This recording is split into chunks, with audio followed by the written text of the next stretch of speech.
Okay. You have to be still, big man. All right. So, to find the slope and the y-intercept of the line with the equation y equals 2x plus 6, slope-intercept form is y equals mx plus b. So, m is your slope and b is your y-intercept. Whatever number is in for m, that's the number you write down for slope. In this example, it's 2x. So, your slope is 2. And your y-intercept is 5. Okay? It says, on a 2-week job, a repairman works a total of 70 hours. He charges $75 plus $40 per hour. An equation shows this relationship where x is the number of hours and y is the total fee. Which number is the slope of the line and which number is the slope of the line shown by the equation? Well, it says he charges $75 plus $40 per hour. So that's 75, and that's 40x, because it's per hour. Write that in slope-intercept form, which is, again, y equals mx plus b. That's going to be y is equal to 40x plus 75. So the number that represents your slope is going to be 40. Using the information shown above in item number 3, which number is the y-intercept? That is 75. A lot of y'all picked 70 because it told you that he worked 70 hours. That has nothing to do with what your slope and y-intercept is. Okay, that's just how much he worked. Number 4, Carla is renting a canoe. It costs $80 for 2 hours and $110 for 4 hours. What is the rate of change for this situation? You could have made yourself a table, X and Y.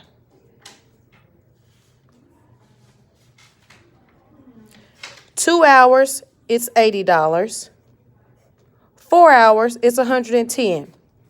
Okay, you got to find the rate of change. X1, Y1. X2, Y2. Stop the camera. 110 minus 80 divided by 4 minus 2. You should get 15.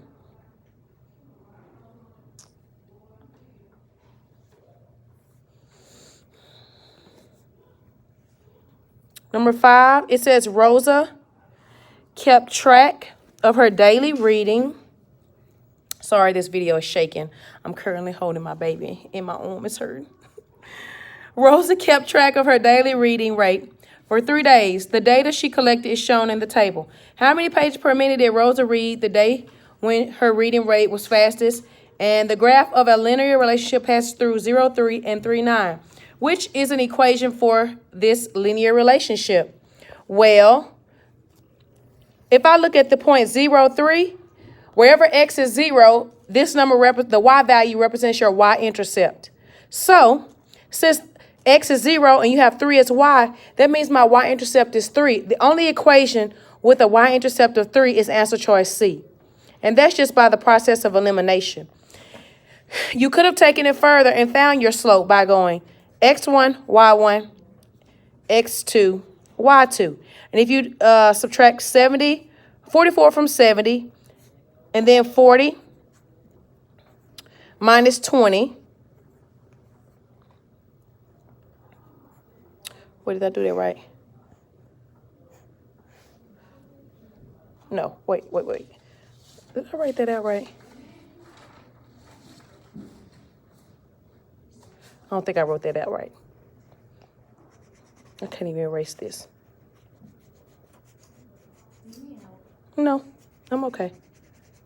It's okay. I'm not going to go through and do it because I'm just going to use the process of elimination right now.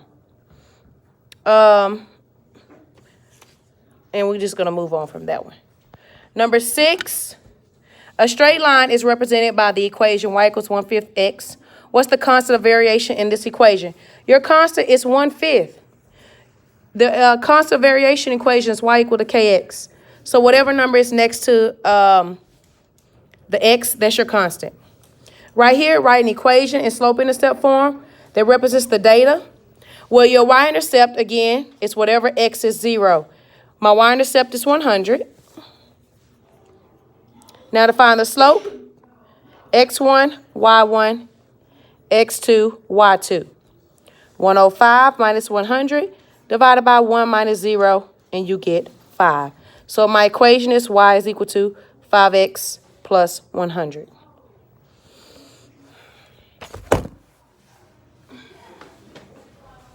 Okay, now for the next problem, it says a cell phone company charges $50 for the phone plus a monthly service charge of $30. The equation below describes the total cost y after x months. Which is true of the relationship between x and y? You already know slope-intercept form is y equals mx plus b. Slope-intercept form is linear. So you can eliminate answer choices C and D. Because slope-intercept form, it is linear. Now, you have a B, so that means it's non-proportional. The correct answer is B.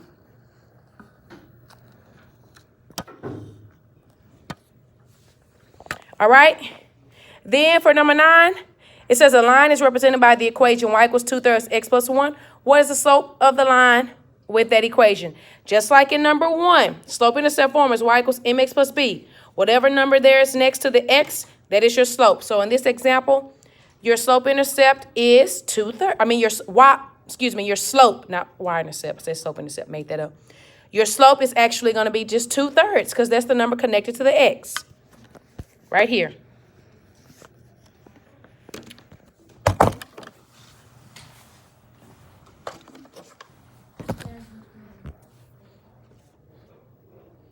So that's my slope. And then on number 10, it says at a farmer's market, Paul can purchase 6 pears and 1 apple for the same price as 8 pears. The price of the apple is 80 cents. What is the price of each pear? So this one, I didn't expect y'all to maybe get right off the bat. But you can set up an equation. Okay? 6 pears plus 1 apple is the same price as 8 pears.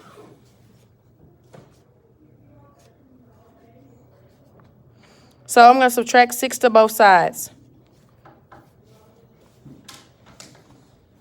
Last day, please. 1A, wait.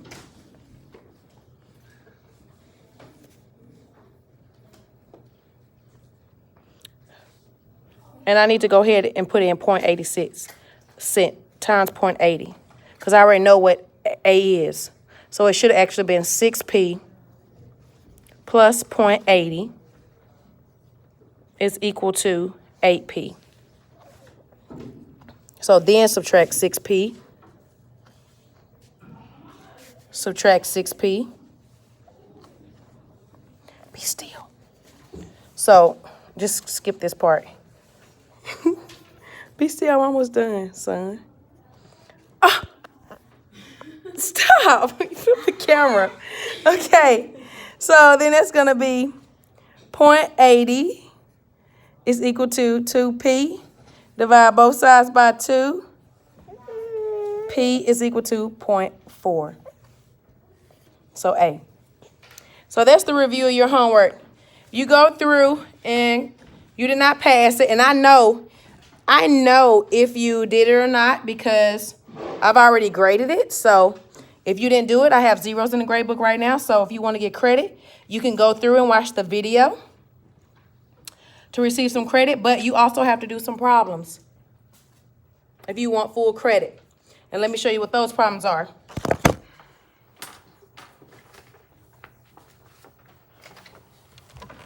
Get the light for me, please. He flipped the camera on my face. Okay.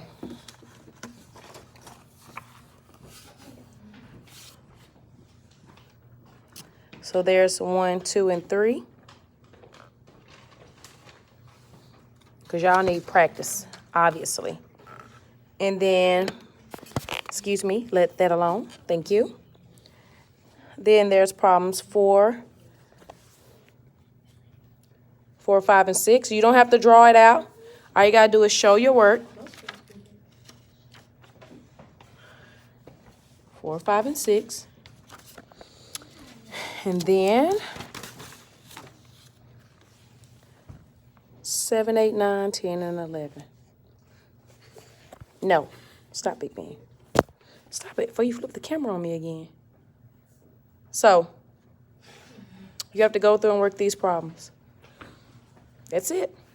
Good luck.